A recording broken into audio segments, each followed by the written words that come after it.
Welcome to PM Ready, your guide to becoming PMP certified. This is part 3 of the role of the project manager.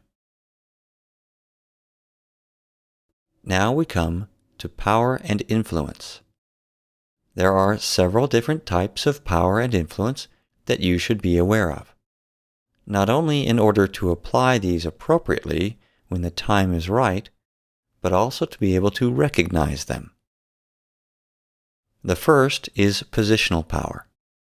This is the formal authority that you are given based on the position that you hold within an organization. So, whether you're talking with a vice president or a manager, these positions have or carry with them certain power and authority that's official, that is meant to provide them with what they need to fulfill their responsibilities. And this is the case with all of these different types of power and influence. That is, power and influence should be used to fulfill your responsibilities, not to abuse the rights of others. Examples of positional power include things like being able to sign a contract on behalf of your organization, being able to spend up to a certain amount of money, being able to hire and fire, being able to increase salaries, offer bonuses, or to take disciplinary action. And yet all of these positional forms of power usually have checks and balances in place. In the case of spending, accountants and others will check to make sure that this power hasn't been abused. And in the case of hiring and firing and salaries and such, the HR department will typically be involved and have a role in regulating and approving these decisions. Informational power is the idea that information is power, that knowing things can give you power to influence situations and people. For example, the more you know about your competitors and your market, the more you'll be able to compete and succeed in your market. Sometimes informational power can be abused. There are countless examples of people who have access to personal information about others that have used this access to learn things about people that they shouldn't be looking at, and often this results in them losing their position. I know of one example in which a state government with specific privacy rules about what information you should and shouldn't be looking for, installed a software system to monitor the information that people were accessing. And they discovered that there were some people who were looking up information about their neighbors and relatives, and they really didn't have any need to know this information. And so there were several people who lost their jobs over it. People with referent power are those who have earned the respect of others and have earned a reputation for being credible. People that can be trusted.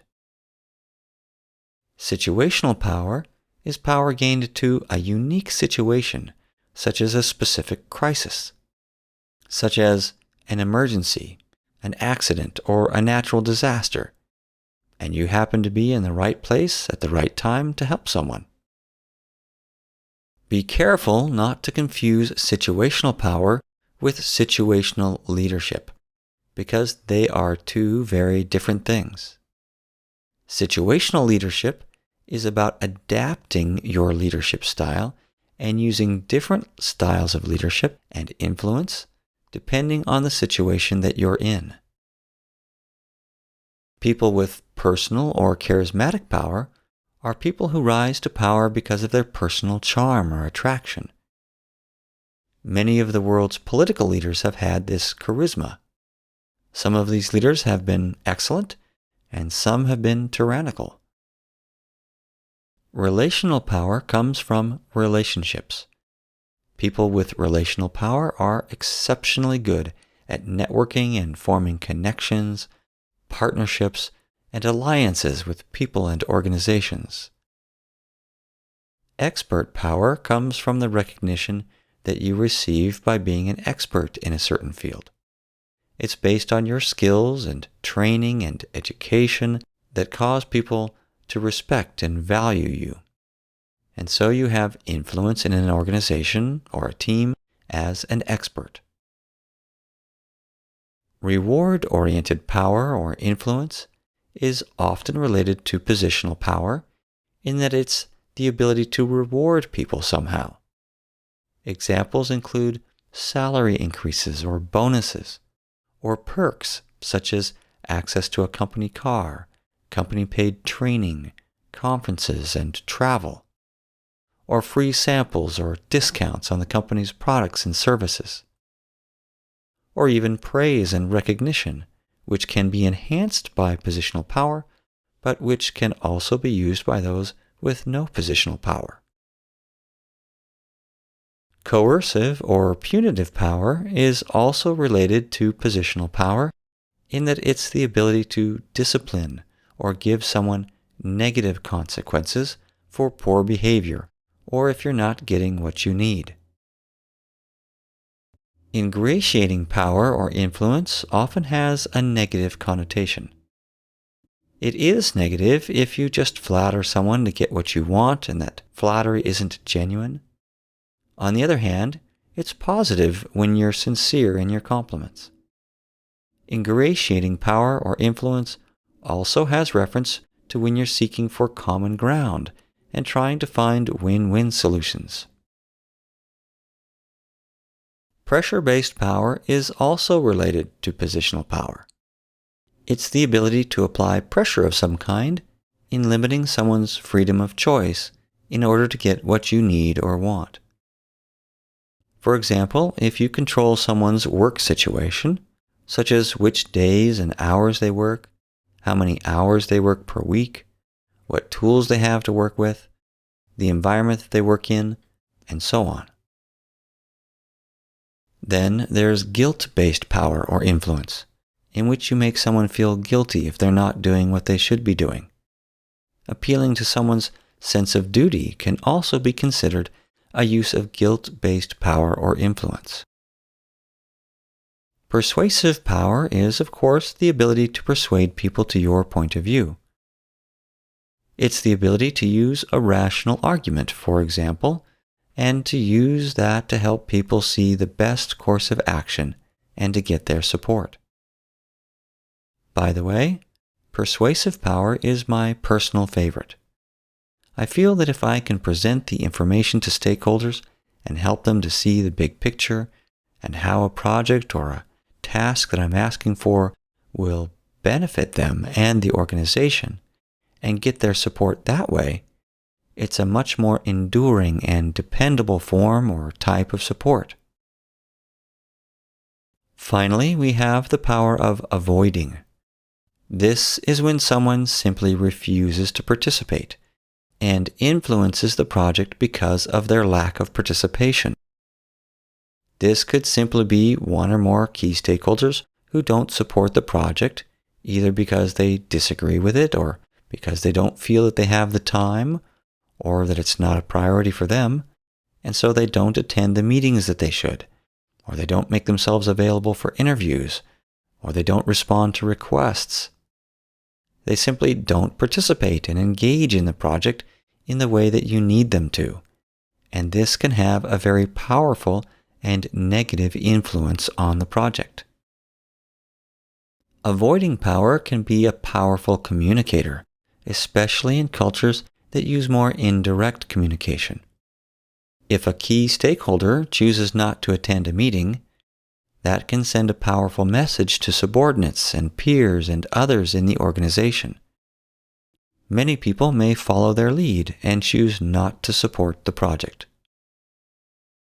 The best project managers proactively acquire power and authority. They aren't passive. They don't rely on only the positional or formal authority that they're given as project managers. Instead, they actively seek out other ways to have power and influence in order to make sure that the project is successful. The key is to use power and influence appropriately and ethically. Here's a table from the PMBOK guide that compares management to leadership.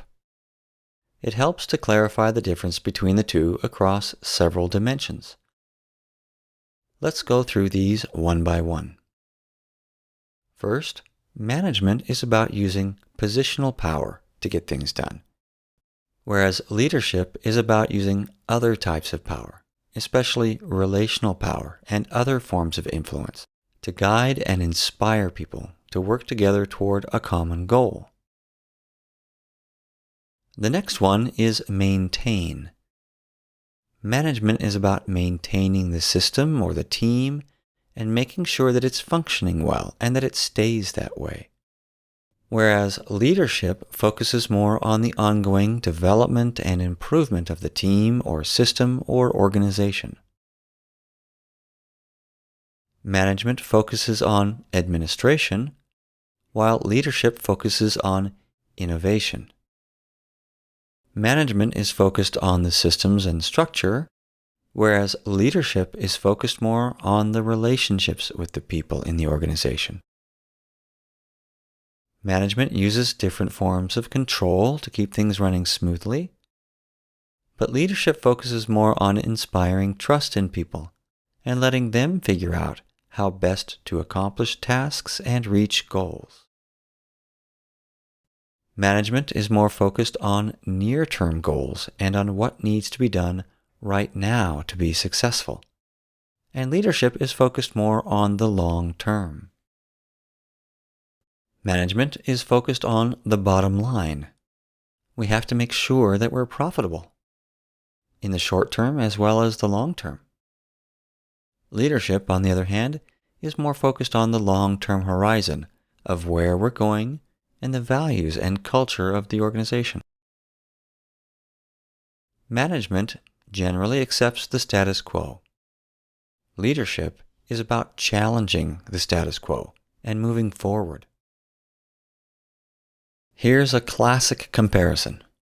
Management is about doing things right. Leadership is about doing the right things. To paraphrase Stephen Covey, management is concerned with climbing the ladder, and leadership is concerned with ensuring that the ladder is up against the right wall. We'll see this classic distinction again in a later session about portfolios, programs, and projects. Management is focused on managing operations and solving operational issues, whereas leadership is focused more on the vision, the long-term picture, on inspiring and motivating people, and keeping them aligned with the long-term strategic mission of the organization. As you can see from this list, the differences between management and leadership are more than just short-term versus long-term. There are many different dimensions that characterize management versus leadership. But perhaps the most important thing to remember is that as a project manager, you are expected to more than just manage. You're also expected to lead. So you need to develop your talents and abilities in all of these categories. There are many different lists of leadership styles that people have come up with, but here are just a few that the PMBOK guide has identified as some of the most common. The first is laissez-faire, which basically means a hands-off approach, to let things take their own course. In the case of project management, this would mean allowing your team to make a lot of their own decisions, establish their own goals, and come up with their own ways of completing tasks and reaching goals. In the Agile world, this is referred to as self-organizing teams. This term has created a lot of confusion. Self-organized or self-managed teams are not unmanaged and undirected. A self-managed team makes a lot of its own decisions, but the project manager still sets boundaries and guidelines, or at least facilitates the team to establish their own boundaries and guidelines, and the project manager needs to always be available and still leading the team, but allowing the team to make a lot of their own decisions. This is laissez-faire. The transactional leadership style is focused mostly on the work itself, the tasks that need to be done, the processes and procedures that need to be followed in order to reach the goals at hand. In many ways, this is similar to a management style, in that it's more focused on the process and the short term. Management by exception is also included as a transactional leadership style. One form of management by exception is when you set up specific processes to be followed and expectations of performance, and then focus management attention on the exceptions when results are not as expected. Another form of management by exception is when you set goals and guidelines and then take more of a laissez-faire approach and let the people determine how to do their work and reach these goals. And you only intervene when something goes wrong, when there's an exception or a problem. The transactional leadership style is often contrasted with the transformational leadership style, which is more focused on the people than on the work or tasks. It's more focused on inspiring and motivating people and helping them to be creative rather than following a specific process. The servant leader is the one who focuses on service to other people first. Servant leaders focus primarily on other people and their growth and development and well-being. They focus on relationships and building community and collaboration. By putting service to others first, leadership naturally emerges, and they become a natural leader because of their dedication to serving others. The charismatic leader is the one who inspires through high energy, enthusiasm, self-confidence, and boldness. The interactional leadership style is actually a combination of two or more of the other leadership styles. In this way, it's similar to situational leadership in that it's adaptive to the situation, to the different people on the team, and the different stakeholders, adapting to their needs and maturity in working on projects. PMI has also identified a number of personality traits that are important for project managers. The first of these is to be authentic or sincere, meaning that you should present your true self and not a mask or false persona of yourself, and that you should be accepting of others as they are and to show real concern for them. You should also be courteous, meaning that you show and demonstrate appropriate behavior and etiquette in different situations. You should be creative and have the ability to think outside the box, and challenge the status quo by thinking more abstractly and seeing things differently so that you can be more innovative. It's also critical that you be culturally sensitive, especially in this world that is becoming so much more interconnected and so much more diverse. It's important to be aware of the different cultural norms and standards of different cultures and countries. If you haven't studied the different cultures, you probably don't appreciate how very different these norms can be, and how important it is for you to be aware of them in order to work effectively with people from other cultures. You also need to be emotionally aware, not only of your own emotions, but of those of others, and be able to perceive their emotions and the information that those emotions represent or communicate. You should also develop the ability to manage emotions, both yours as well as those of others. Then there's intellectual, which is a reference to the need for you to apply your intellect to analyze and solve different problems and situations, and to be aware of many different disciplines and industries so that you can apply learnings from these other areas to your projects. Next on the list is managerial, which describes the type of person who knows how to take charge of a situation and manage to success. Managers know how to get things done. Another valuable personality trait for project managers is to be political, in a positive sense, meaning that you understand how to recognize and navigate the political relationships, both formal and informal, within an organization, and to be able to use this ability to get the support and resources you need for your projects to be successful. You also need to be service-oriented. This has reference to servant leadership, meaning that you have this willingness to serve other people.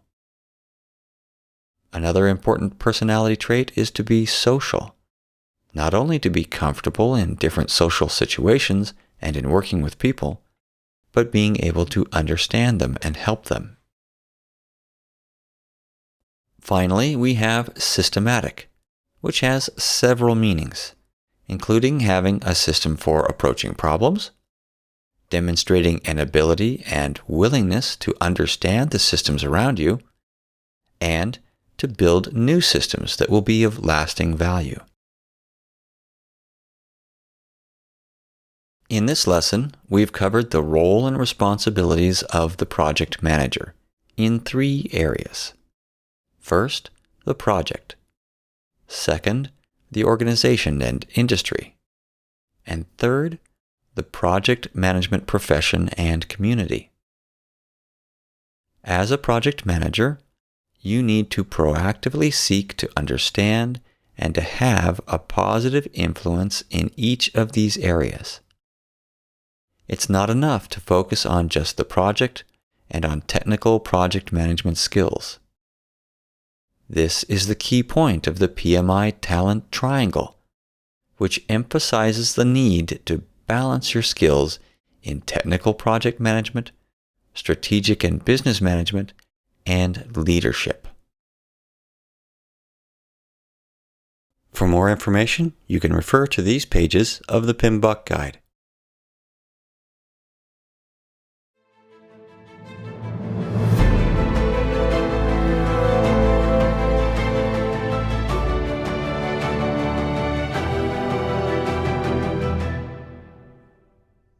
PM Ready is a publication of PM Guaranteed and is based on the Project Management Institute's PMBOK guide.